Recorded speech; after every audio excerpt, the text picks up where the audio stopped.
69, say amen. And it reads as follows, and let us not be weary in what? Say it one more time. Let us not be weary in what? Well doing. Say this, don't stop. Tell your neighbor, don't stop. For in due season we shall reap if we do what? And let us not be weary in well doing, for in due season we shall reap if we what? Faint not. 1989, an Armenian earthquake needed only 4 minutes to flatten out the whole nation. 30,000 people died that day. And among them there was a father who raced to an elementary school where his son was attending. And he went immediately to the place where his son's classroom was.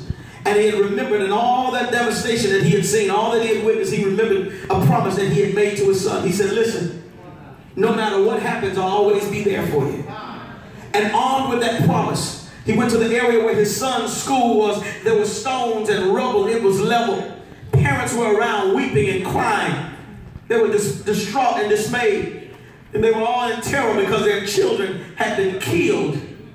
They believed in their heart of hearts that this was the worst thing that could have ever happened. The father didn't give any attention to the people that were around. Didn't talk to the other parents. Didn't go into the crying fest. The father remembered and armed with the promise that he made to his son. No matter what happens, I'll always be there for you. And so he went to the place where the classroom was, where his son's classroom was. And immediately he started digging. He started pulling back stones and brick and logs and everything, all the debris and the rubble that had amassed in this particular area where his son's classroom was. And he pulled it back until 8 hours later, through his fatigue, he was still wrestling to try to find his son. About the 8th hour, everybody said, listen, it's too late. They're gone. Tell that man they're gone. And they're crying and they're anguish and they're lamenting. You know they're dead. Let them go. Even the police officer about the 10th hour came through and said, listen, sir, I know you're trying to find them, but it's too late. They're all gone. But the father refused to allow anybody to convince him to stop digging.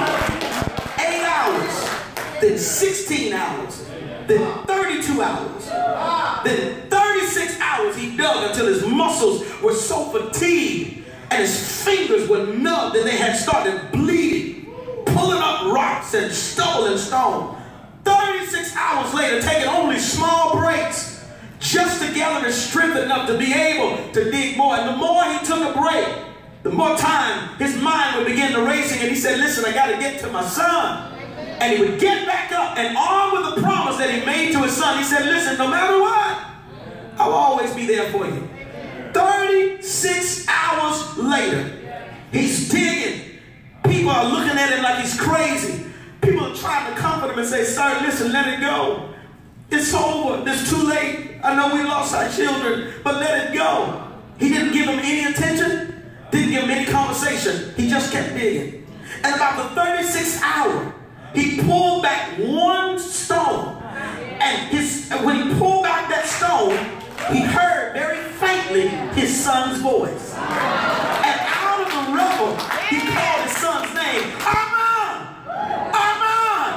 And the voice answered back, Dad, it's me. And then the boy added these words. He said, I told the other kids not to worry. I told them that if you were alive, you would save me, and you would save them too. I just want to tell Victor today, I heard the Lord's voice pulling through the rubble, the pain that I've been through, the burdens that I've been carrying.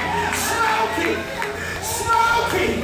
I said, yeah, Dad, it's me. I told the other people at the church that if you were